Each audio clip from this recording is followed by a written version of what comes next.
मधुमन्मेनिक्रमणम् मधुमन्मे परायणम् वाचा वदामि मधुमत् भूयासं मधुसन्दृशः। ॐ नमः शम्भवाय च मयोभवाय च नमः शङ्कराय च मयस्कराय च नमः शिवाय च शिवतराय च। ॐ शान्ति शान्ति शान्तिः।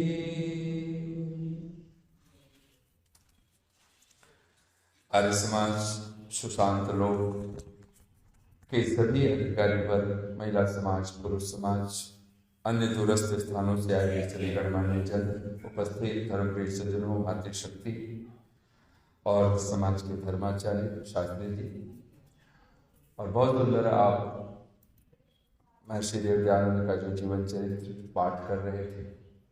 उपस्थित धर्मप्रिय सज्जनों, मातृशक्ति,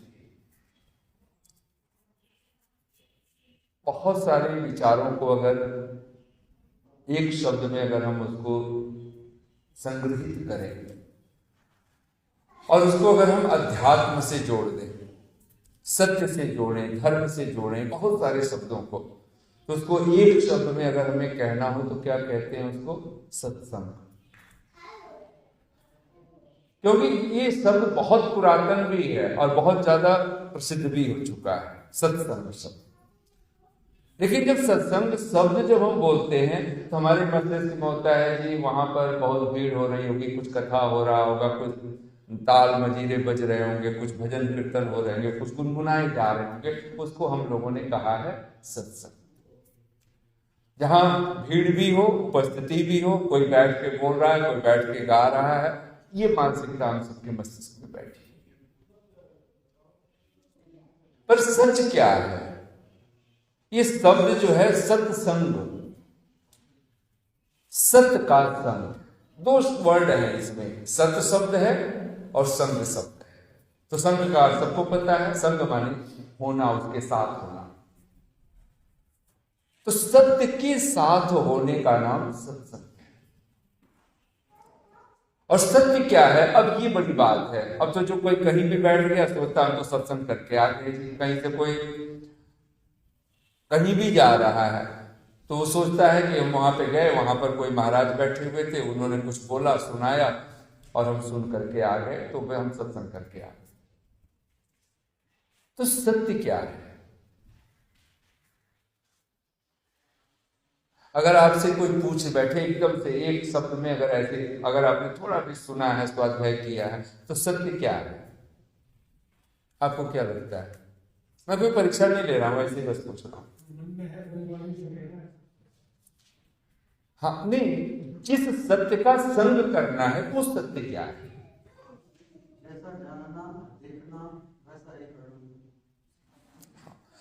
नहीं, एक चीज, हाँ, ईश्वर सत्य, चलिए ठीक है, एक बिल्कुल। तो हाँ, अच्छा, ईश्वर सत्य है। अब ईश्वर की अनुभूति तो हमारे पास कुछ है नहीं। ईश्वर है, अगर उसमें भी 10 संख्याएं हैं, तो उस ईश्वर तक पहुंचने के लिए हम किसका संग करें कि हमें लगेगा? ईश्वर का तो आप कहीं भी बैठ सकते हो, एवरीवेयर है, सर्वव्यापक है, तो जहां मर्जी घर में बैठ जाए। फिर भी सत्संग करने के लिए हमें समाज मंदिर तक आना पड़ा है।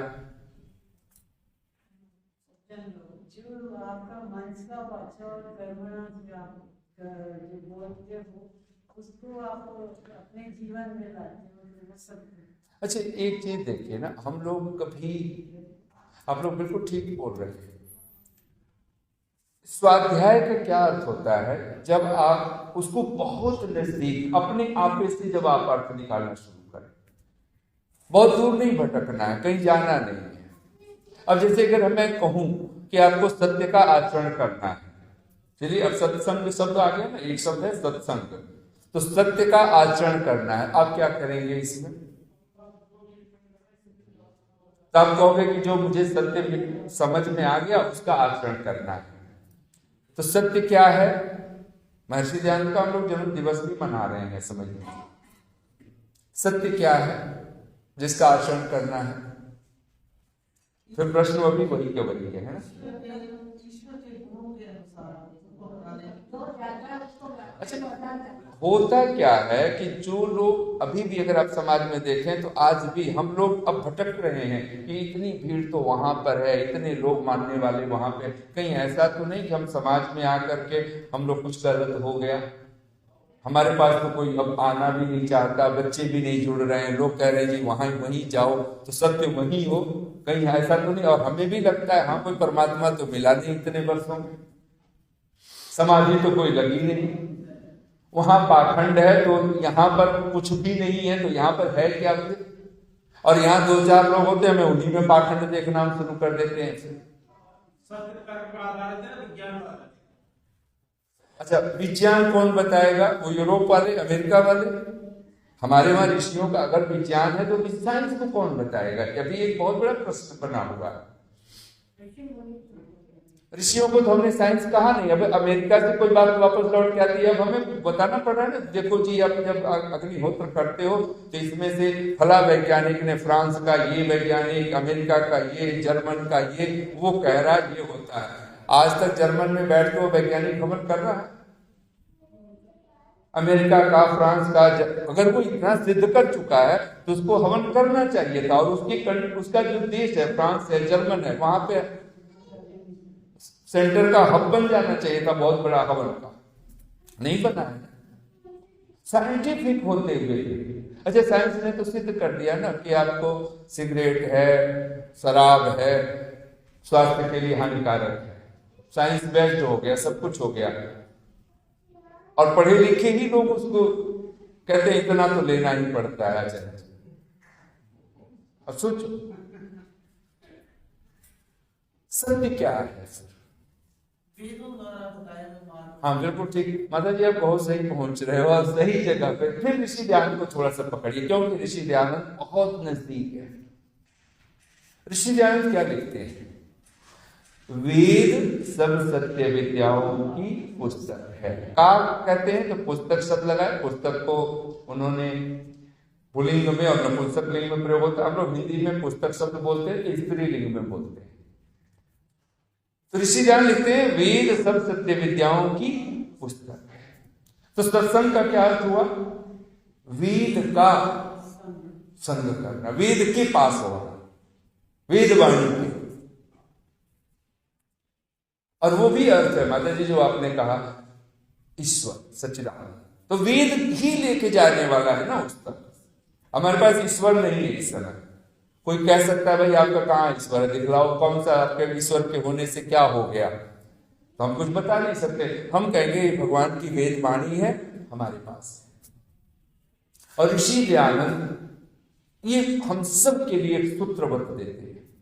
हम लोगों के जो मन में प्रश्न बना हुआ है कि हमारे वहां लोग नहीं आ रहे हैं, अगर मैं आपसे कहूं कि 10 नियम है, और खास करके हम सभी समाज वालों को, हम सब लोगों को अपने घर में, अपने परिवार में, अपनी समाज में, राष्ट्र में इसको बात को स्थापित कर देने की आवश्यकता है। और थोड़े दिनों बाद आप अनुभव कर सकते हैं कि बहुत बड़ा परिवर्तन हो सकता है।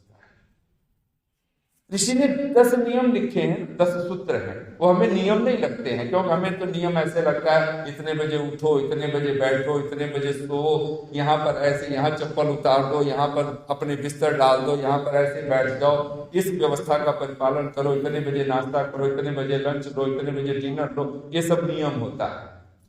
पिन ऑफ साइलेंस रहो, यहाँ पर बोल सकते हो, यहाँ पर। हमें लगता है कि नियम तो ऐसे होने चाहिए, पर ऋषि दयानंद ने नियमों पतंजलि के ही जैसे यम नियम बना देते, ठीक वैसे नियम रखे। 10 नियमों में अगर आप देखें तो हम लोगों को शुरू कहां से करना था? पहले नियम से। और मैं आपको कहूं कि जैसे सत्यार्थ प्रकाश के 2 विभाग बनते हैं, एक को आप बोलते हो पूर्वार्ध और एक को हम बोलते हैं उत्तरार्ध। पूर्वार्ध कितने समुल्लास हैं? 10। और उत्तरार्ध है कितने? 4। अब संस्कृत भाषा ही ऐसी भाषा है कि आधा भी कह रही है, नहीं तो आधा तो 7 में डिवाइड करना था। 14 समुल्लास हैं तो आधा कहना हो तो आप ऐसे आधा कैसे कह देंगे कि 10 को आधा कहेंगे, 4 को आधा कहेंगे?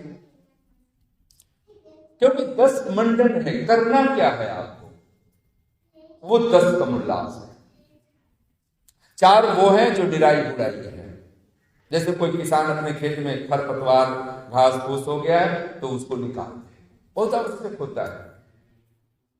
लेकिन मूलतः 10 समुल्लास है। मैं आपसे पूछूं कि 10 समुल्लासों में से अगर केवल एक समुल्लास आपको बचाना है, कौन सा समुल्लास बचाएंगे? हाँ जी,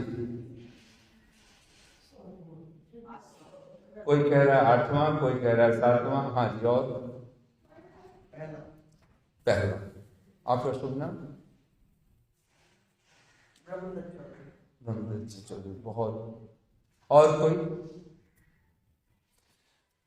अब देखिए, एक बात आपने ख्याल किया कि आपको 8वां क्यों ख्याल में आया?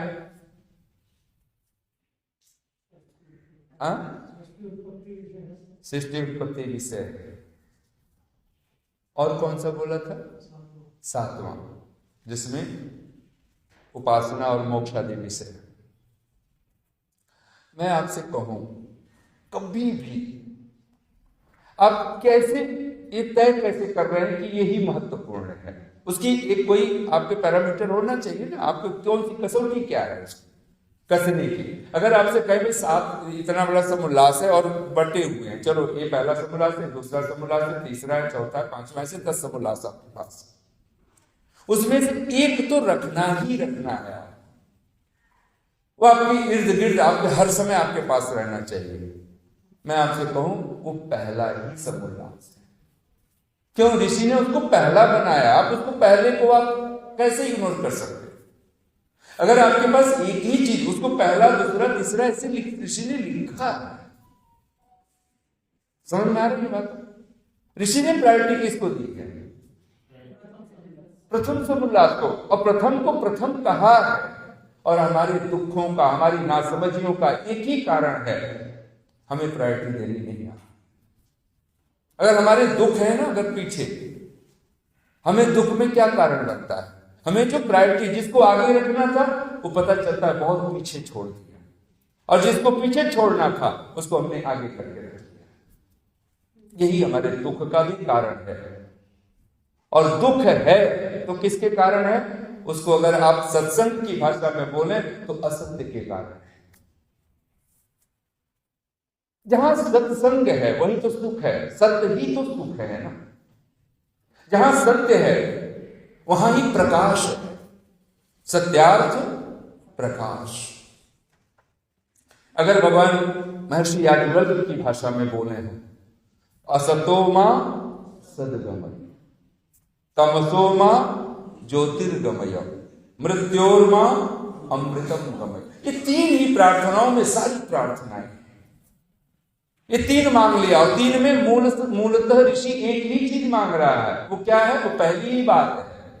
अगर आपको इन 3 प्रार्थनाओं में एक प्रार्थना चुननी हो तो कौन सी प्रार्थना चुनेंगे? असतो मां सद्गमय। ये 2 तो उसकी व्याख्या। लेकिन हम लोग को मन में आएगा नहीं, तीसरा ही मांग लो, वही तो लास्ट हो गया है, मृत्योर्मा अमृतम गमय। हाँ, ये अब यही हमारी समझ में। अगर हमें 3 में से एक प्रार्थना करने की बात कही जाए तो भी हम सोचेंगे कि तीसरा मांग, तो भी गलत। मूल तो असतो मां सद्गमय। ये सत्संग है। मुझे असत्य से सत्य की ओर ले चलो। तो ऋषि यहां पर बहुत साफ कह रहा है, सत्य क्या है? तो तमसो मां ज्योतिर्गमय। सत्य ज्योति है, सत्य प्रकाश है। असत्य क्या है? असत्य तमस है। मानो फिर ऋषि प्रार्थना करता है कि ये अंधकार से प्रकाश की ओर चलना क्या है, ये तमस से ज्योति की ओर चलना क्या है। तो ऋषि पुनः कहता है कि प्रभु मृत्योर मां अमृतम गम, मुझे मृत्यु से हटाइए और मुझे अमृत की ओर ले चलिए। ये जो मृत्यु है ये असत्य है, असत्य ही तमस है, तमस ही मृत्यु है, और सत्य ही ज्योति है, ज्योति ही अमृत है। ये तीन शब्द, तीन त्रिक बन रहे हैं। असत्य क्या है? तमस है, अंधकार है, और जहां अंधकार है वहीं मृत्यु है, और जहां जो सत्य है वहां ज्योति है, वहां प्रकाश है, और वहीं पर अमृत है। हम लोग एक मंत्र बोलते हैं ना आहुतियां देते हुए, आपो ज्योति रसो अमृतम ब्रह्म भूर्भुवः स्वः ओम स्वाहा बोलते।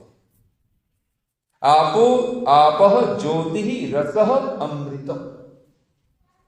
सचमुच में जिस दिन आपको इस सत्य का बोध हो, और ये प्रायोरिटी जब ऋषि पहला कह रहा है तो पहला ही है। अगर आपको 10 नियम ऋषि ने दिया था, पहला सूत्र, दूसरा सूत्र, तीसरा सूत्र, और हम 10वें से प्रारंभ हो रहे हैं,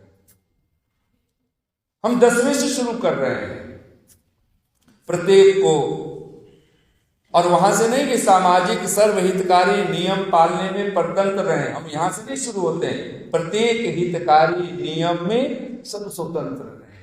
हमारी खोपड़ी में यही घुसा पड़ा है, जहां भी बैठे प्रत्येक हितकारी नियम मेरे लिए क्या हितकर है, दूसरे का कोई मतलब नहीं रहा। और ध्यान देना, पूरी अध्यात्म, पूरी अगर फिर से एक बार अपने नजदीक आइए, फिर सत्य का क्या अर्थ होगा? वेद विद्या हो गया, ये तो बहुत साफ साफ हो गया। दूसरा, इसमें अगर आप देखेंगे सब सत्य विद्या, जो तीसरा सूत्र है, ये पहले सूत्र में तीसरे सूत्र का पूरा आविर्भाव है। सब सत्य विद्या, सब सत्य विद्या अर्थात वेद विद्या। और जो पदार्थ, तीन ही तो पदार्थ हैं। ऐसे तो हजारों लाखों अरबों खरबों हम संख्या में पदार्थों को गिने, लेकिन ऋषियों ने तो 3 में ही गिन लिया, ईश्वर, जीव, प्रकृति। तो सब सत्य विद्या और जो पदार्थ विद्या से जाने जाते हैं। किससे जानेंगे हम? ईश्वर को जानना हो तो, स्वयं को जानना हो तो, जगत को जानना हो तो, तीनों को जानना हो तो किससे जानेंगे? वेद विद्या से, और कोई उपाय नहीं है। क्यों? क्योंकि ये प्रयोग किए जा चुके हैं कि एक इंसान के भी बच्चे को रख दिया, नहीं पढ़ाया, नहीं सिखाया, पशु पक्षियों के बीच में डाल दिया, वो पशु पक्षियों जैसा ही व्यवहार किया। अगर चलना न सिखाए मनुष्य को, तो मनुष्य 2 पैरों पे नहीं चल सकता है। तो क्यों विद्या का प्रभाव कि हम 2 पैरों पे खड़े हुए, हमने अपनी गर्दन थोड़ी उठाई है, नहीं तो अपनी गर्दन झुक जाए पशुओं की तरह तो क्या होगा? सिर्फ अपना पेट, वहीं तक तो रहेंगे, भेड़ चाल चलते रहेंगे, घसर पसर जैसे भेड़ें चलती है। और ये भीड़ शब्द भेड़ का ही अपभ्रंश। आखिर ये चिंतकों ने क्यों कहा एकश चंद्र तमो हरति? रात्रि में एक ही चंद्रमा अंधकार को हर लेता है, एक ही सूर्य पूरे अंधकार को ग्रस लेता है। भीड़ कोई पर्याय नहीं हो सकती है कि यहां पे सत्य बहुत है। ये बहुत बड़ा मजाक है जो हम लोग अक्सर सुनाया करते हैं कि एक अध्यापक ने एक बच्चे से पूछ लिया कि, और छोटे बच्चों की क्लास थी, और पूछ लिया था कि बच्चों बताओ, एक खेत में 100 भेड़ें घास चर रही थी। मैं उसमें संख्या में नहीं चेंज करता हूं, क्योंकि मैं वो किया जा सकता है, ऐसा कुछ नहीं है, लेकिन वो एक ही संख्या रहे तो ठीक है। तो 9 भेड़ें उसमें से निकल गई। कितनी भेड़ें बची? तो लगभग सभी बच्चों ने करेक्ट आंसर दे दिए थे। एक बच्चा था वो 0 लिखा हुआ। अध्यापक आया, एक चपत लगा, फिर भी वो रोया नहीं, वो मुस्कुरा रहा था, और सब बच्चे उसके ऊपर हंस रहे थे। अंत में वो अध्यापक ने कहा कि तू इतना ढीठ है, तुझे समझ नहीं आ रही? ठीक है, 100 भेड़ों में से 9 भेड़ें घटानी थी, तुझे गणित नहीं आती है। 40 लिख, 50 लिख, 60 लिख, 70 लिख, 80 लिख, कुछ लिख, 1 लिख दे।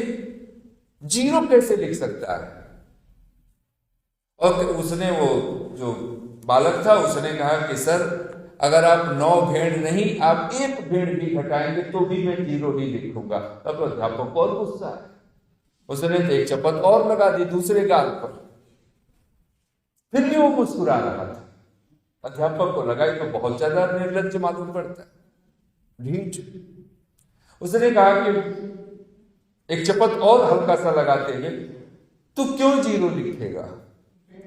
तब उसने कहा कि सर, मैं एक गणरीय का बालक हूं। मैं भी जब अवकाश का दिन होता है, कभी छुट्टियों के दिन होते हैं, रविवार आदि का दिन होता है, तो मैं भी कभी अपने पिताजी के साथ भेड़ बकरियां चराने जाता हूं। आप 100 में से 9 नहीं घटा रहे हैं, आप 100 में से 9 भेड़ें घटवा रहे हैं। तो आप क्या सोचते हो, मैं नहीं लिख सकता हूं 91? लेकिन भेड़ें घटाएंगे तो नहीं घटेगा ऐसे। 1 भेड़ भी निकाल देंगे, सबकी सब भेड़ें निकल जाएंगे, 1 भी नहीं बचेंगे। इसलिए मैं कहता हूं 0। 9 की तो बात छोड़ो, 1 भेड़ भी निकल गई, सब उसी की तरफ चल पड़ी। कहते हैं कि वो अध्यापक को सिर पकड़ लिया था। ऐसे तो कभी सोचा नहीं। गणित जिंदगी ऐसी नहीं है। आपसे कोई पूछ बैठे, और एक दिन मैंने कहीं पर जोधपुर में प्रवचन चलता था, तो मैंने वहां पे प्रश्न किया था, बच्चे भी बैठे हुए थे। वहां पे भी अध्यापक ने पूछ लिया, बच्चों बताओ कि 1 किलो रुई और 1 किलो लोहा, दोनों में भारी कौन होगा? तो सारे बच्चे बिल्कुल ठीक आंसर दिए। अध्यापक बड़ा प्रसन्न हुआ, लेकिन एक बच्चे ने फिर भी वहां पर कुछ गलत बोल दिया। उसने कहा लोहा भारी। तो फिर उसको भी वही बात, सब बच्चे हंसे उस पर। भले अध्यापक ने कहा, मूर्ख, जब 1 किलो रुई, 1 किलो लोहा, तो 1 kg ही है ना दोनों का वेट, तो भार तो बराबर हो गया। तो कहते हैं कि वो उस बच्चे ने भी फिर उसी तरह से ठिठाई की। उसने कहा, सर, अब 1 किलो रुई और 500 ग्राम, आधा केजी, हाफ केजी अगर आप कहते हो लोहा, तभी भी मैं कहूंगा लोहा भारी है। तो अध्यापक को फिर गुस्सा आया। उसने कहा कि अच्छा, 1 किलो रुई, आधा किलो लोहा, तो तू भी फिर भी कहेगा लोहा भारी है। उसने कहा, सर, फिर वही बात, मेरे पिताजी कभी कभी लोहे की दुकान पे, उनका लोहे का ही कारोबार, मैं भी जाता हूं, और आप तो आधा किलो की बात मैंने कह दिया। अगर 100 ग्राम भी अगर आप लोहा रखो एक तरफ, और एक तरफ 1 किलो रुई रख लो, 2 किलो रुई रख लो, फिर भी मैं कहूंगा लोहा भारी। अध्यापक ने तो फिर तो चपतम लगाई थी और कहा, क्यों कहेगा, तुझे गणित नहीं आती, वेट समझ में नहीं आ रहा? उसने कहा, सर, 1 किलो रुई फेंक करके देख लो किसी के ऊपर, और फिर आप आधा किलो लोहा फेंक लो, 100 ग्राम ही फेंक दो, पता चल जाएगा भारी क्या है। गणित बहुत अलग है। हम लोग जो पूरा दिमाग जो लेकर के सुख, शांति, आनंद और ये सब चीजें किसके लिए हैं? सब मूलतः उसको अगर हम बोले तो मोक्ष के लिए। मोक्ष का अर्थ होता है जहां दुख ना बचे, जहां कोई पीड़ा ना बचे, कोई संताप ना बचे। मृत्यु और मोक्ष दोनों का एक ही अर्थ है। अगर आप संस्कृत की भाषा में देखें, मृत्यु क्या है? छूटना। सब कुछ छूट जाएगा, जो आउटर है आपसे सब छूट जाएगा। ये मकान, दुकान, कार, कोठी, बंगला, और कभी सोचने को राजी नहीं हम, एक पल भी छूट जाएगा ऐसे सोचते हैं। और कोई सोचवा दे उसके ऊपर नाराज हुए बिना नहीं रहने वाले। हम वो प्राणी लोग बने हैं। फिर हम कहें कि हम सत्संग कर रहे हैं तो भूल जाएंगे जो सच है ना। ऐसा तो नहीं कि 0.0000 बच जाएंगे हम, ऐसा है कहीं? 100%, यहां तो 100%। जितने पैदा हुए हैं उतने मरेंगे।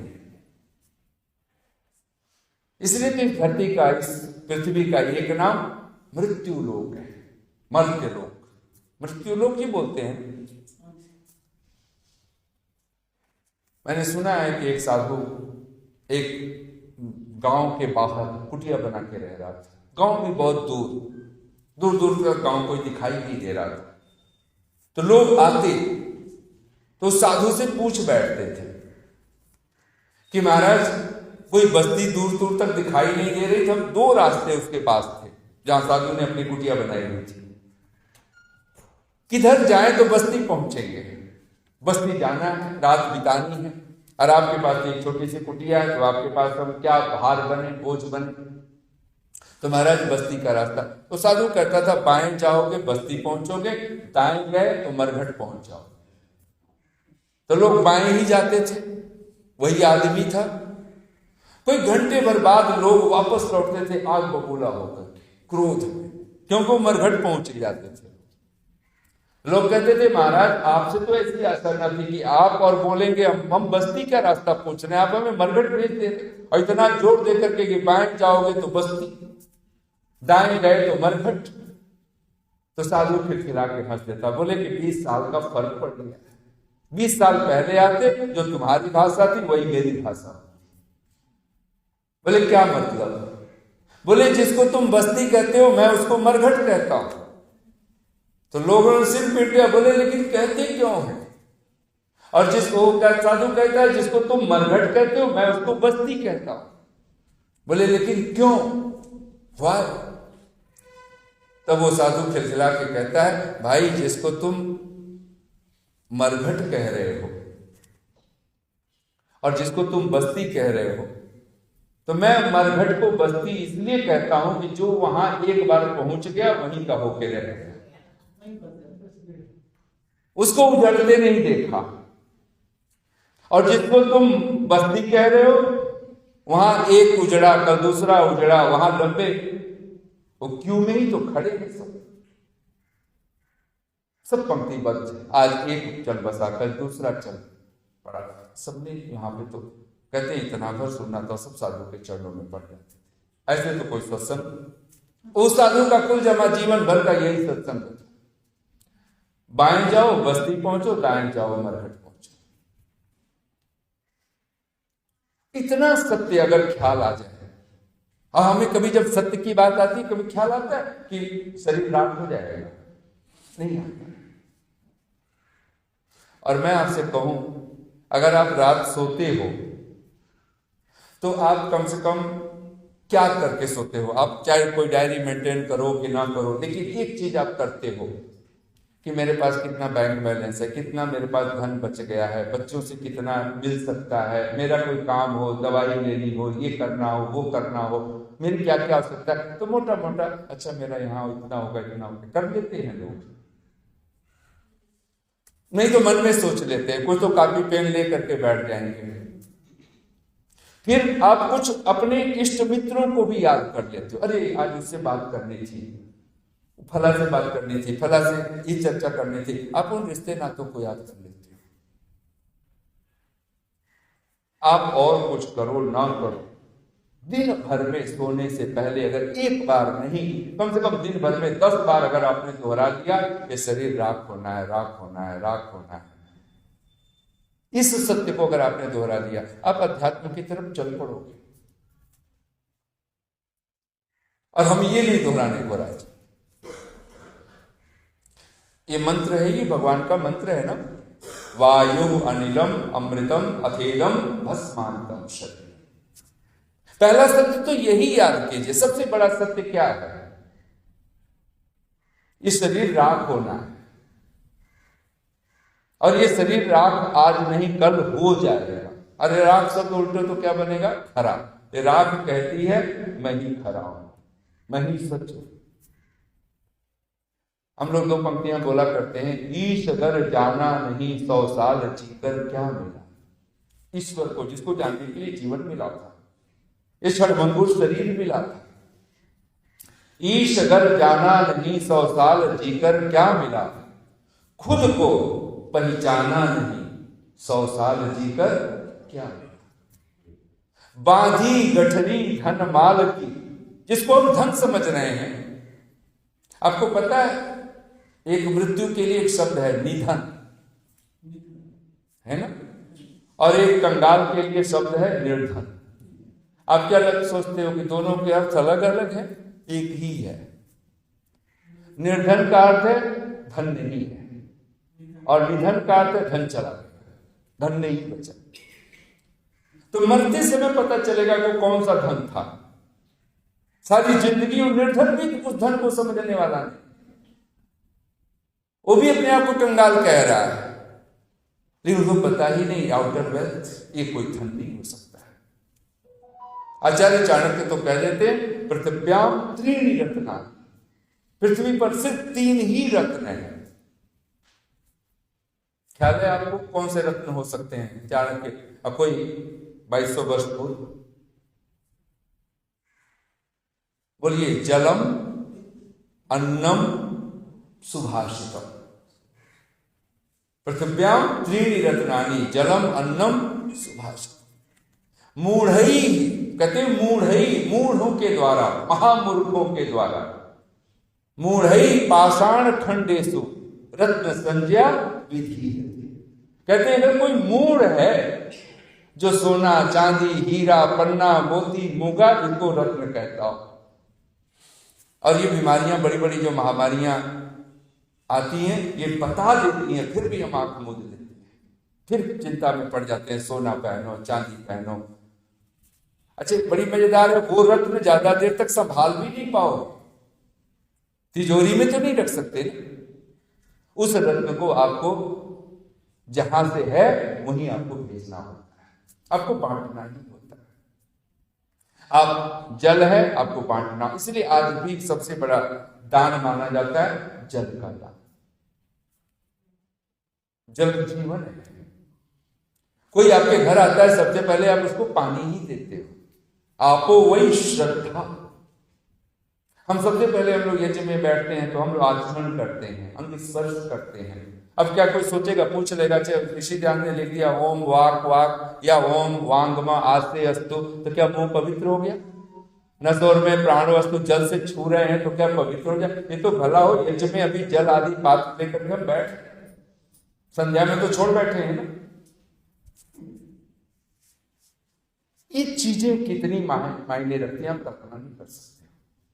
जलम अन्नम सुभाषितम, और हम अपने आप को मूढ़ मानने को राजी हैं। हम महामूर्ख कि अगर हमने ये सब चीजों को रत्न बना रखा है और हमारे पास न जल की बात है न अन्न की बात है। और आज से बहुत पीछे नहीं, हम लोग जिस आयु में बैठे हैं सभी को पता है, कभी हंसते थे क्या कोई पानी बेचता है? पानी खरीद करके पीना पड़ेगा, ये कोई सोच ही नहीं सकता था। दूध नहीं सोचते थे लोग, बहुत ऐसी जगह पे या दूध भी कोई बेचेगा ये कोई सोच नहीं सकता था, दूध बेच खरीद करके पीना पड़ेगा। हमने तो वो भी बचपन देखा है, हमने तो देखा है ऐसे गांव में, आपने भी देखे। और आज भी है हरियाणा आदि में तो अभी भी परंपरा कहीं जाओ तो दूध तो पिला ही नहीं छोड़े। लेकिन हम सोचे, और जीवन का एक सूत्र बस आचार्य चाणक्य कह देते हैं सुभाषितम। ये सुभाषित तो ऐसे नहीं निकलने वाला है, ये मत सोचिए सुभाषित का क्या अर्थ करेंगे आप। हाँ जी क्या करेंगे? सुभाषित मतलब अच्छा बोलने का मतलब, फिर वही व्याख्या करिए। मधुर का मतलब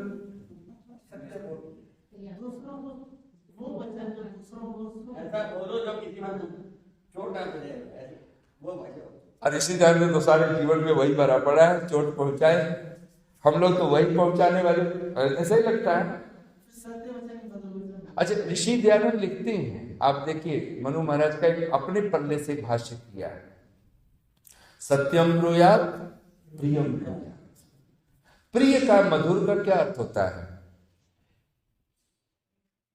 मीठा नहीं अर्थ होता है, मन को भाए वो भी अर्थ नहीं होता है, दूसरे को चोट न लगे वो भी अर्थ नहीं होता है। ऐसे याद रखिएगा, प्रसंग भूल न जाए, बीच में एक बात कह रहा हूं। अगर आपकी इच्छा और आपके बच्चों की इच्छा दोनों टकरा जाए मान लो एक बच्चा आपका कुछ मांग रहा है और आप उसको वो न दे करके कुछ और देना चाहते हो, दोनों दो विपरीत इच्छाएं हो जाए। बच्चा आप जो देना चाहते हो वो न लेने को राजी हो और आप देना चाहते हो वही, और बच्चा जो मांग रहा है वो आप उसको देने को राजी नहीं हो। दोनों की इच्छाएं टकरा जाए तो किसकी इच्छा पूरी होनी चाहिए? अब देखो दो डिवाइड हो गए ना, एक लोग कह रहे हैं बच्चों की, एक कह रहे हैं बड़े की। अच्छा, तय कौन करेगा कि उचित और अनुचित का? बड़े करेंगे तो फिर किसकी इच्छा पूरी होनी चाहिए? सब आइए, अब तय करना है भाई जो अच्छा हो वो हो, चाहे बच्चे की ही हो। लेकिन प्राय हमारे मानसिकता क्या होती है, ठीक है बच्चा है ना, बच्चे की इच्छा पूरी होनी चाहिए। ऐसा नहीं है, बड़ी की ही इच्छा पूरी होनी चाहिए। और मैंने बच्चों से पूछा है, बच्चों ने कोई देर नहीं लगाई, कोई लाम लपेट नहीं लगाई, उन्होंने सीधे कह दिया पापा बड़े हैं इसलिए पापा की इच्छा पूरी। भले उसकी रोएगा गाएगा, लेकिन बच्चे ने भी उत्तर दिया है कि पापा की इच्छा पूरी होनी चाहिए। क्यों? क्योंकि माता पिता को पता है। बच्चे को बच्चा क्यों कहते हैं? क्योंकि उसको भी बचाना पड़ता है, भले उसी व्याख्या में बन जाए। तब आप सोचिए, ये जो सत्य है, तो ऋषि लिखते हैं सत्यम ब्रूयात प्रियम ब्रूयात। अब इच्छा पूरी नहीं होगी तो बच्चा तो रोएगा ना।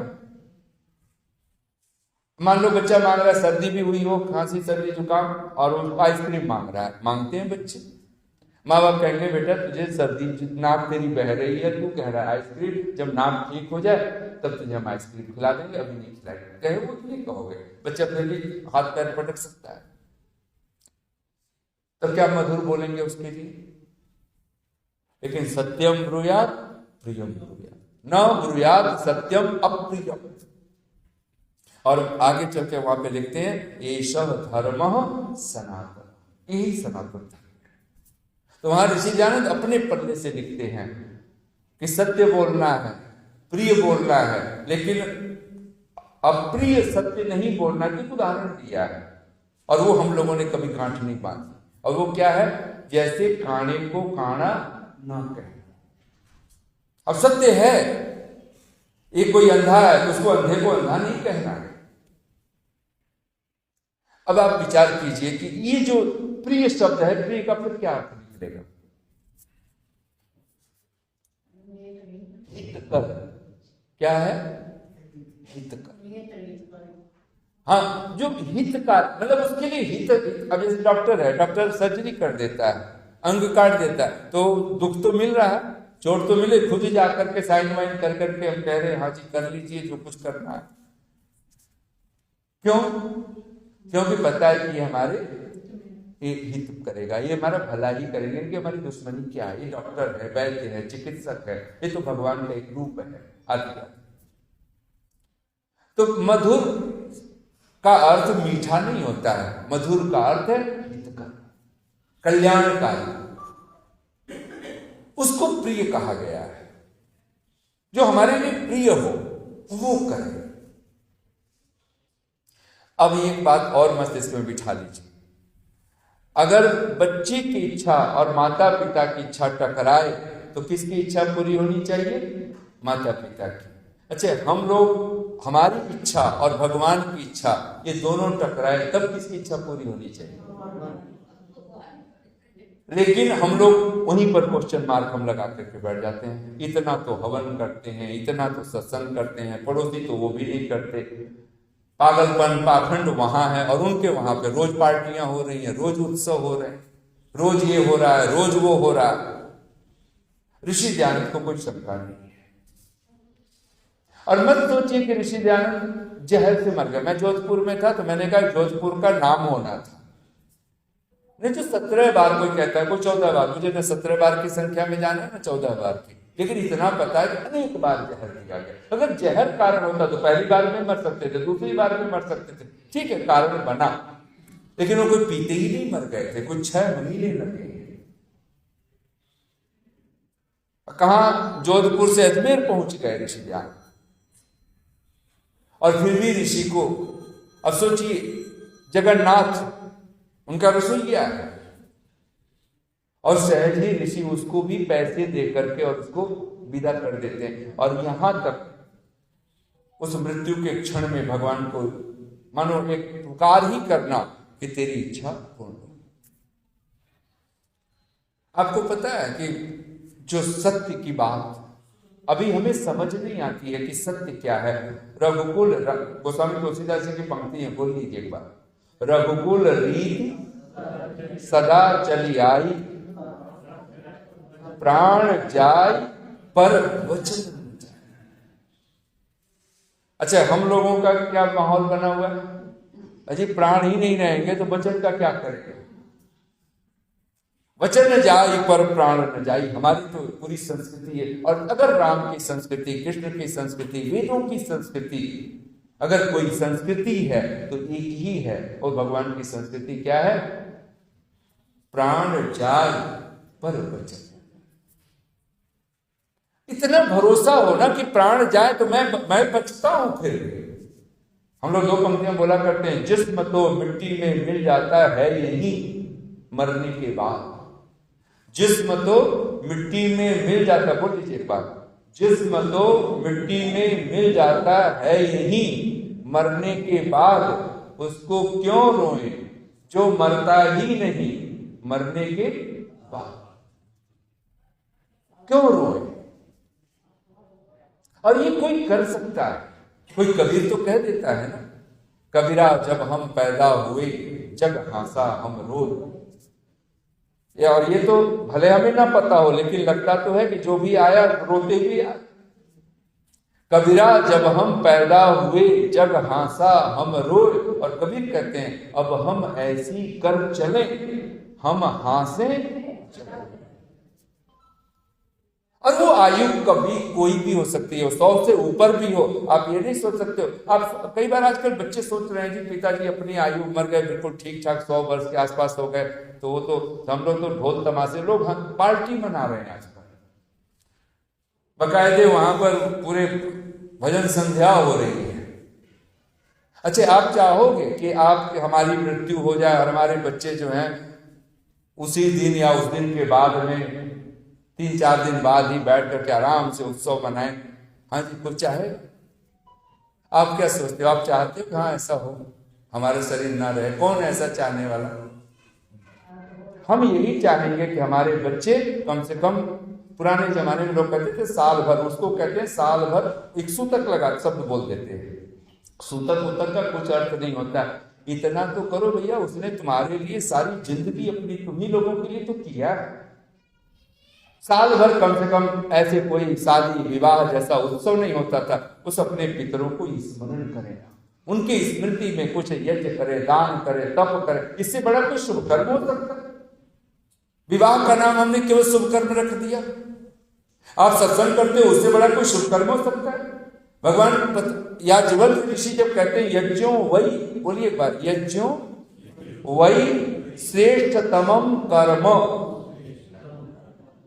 ये जिसे बढ़कर के श्रेष्ठतम कर्म कोई नहीं हो सकता है। इतना बड़ा मांगलिक कर्म कोई नहीं हो सकता है, मंगल कर्म नहीं हो सकता, शुभ कर्म नहीं हो सकता।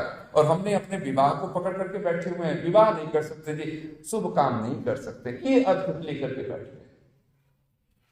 दान से बढ़कर के कोई शुभ काम हो सकता है?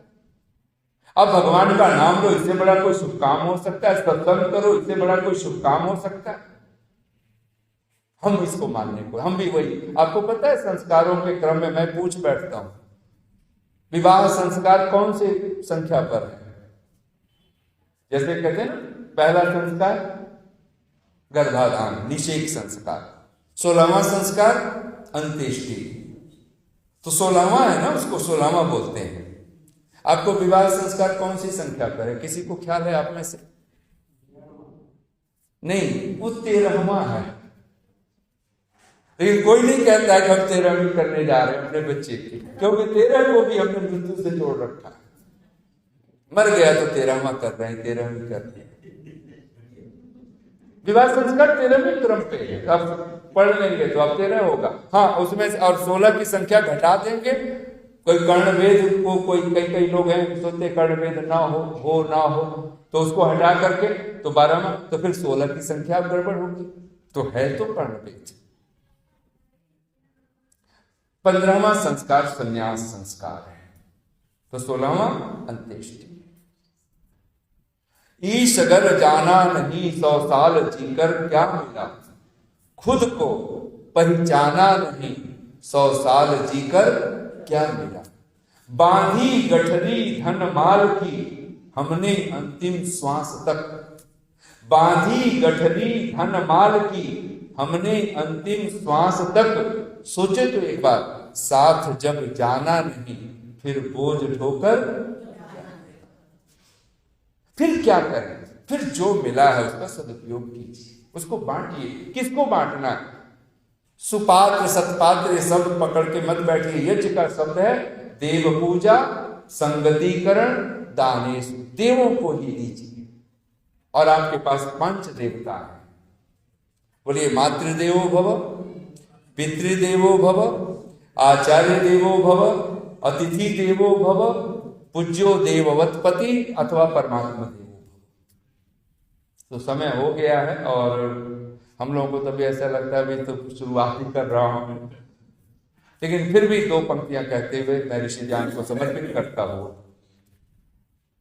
कभी भी देना हो आप देने की कला सीखिए। पहले माँ को दीजिए, पिता को दीजिए, भाई को दीजिए, बहन को दीजिए, यहां से देना शुरू कीजिए। और अगर आज देने की कला आती ना तो मुकदमे लगभग कलह लड़ाइयां झगड़े जो परिवारों में है, समाज में है, घर में है, वो सारे विदा हो जाए। मैं एक चिंतक को मैं सुनता था और वो मैं पढ़ा, मैं आपको कह दूं।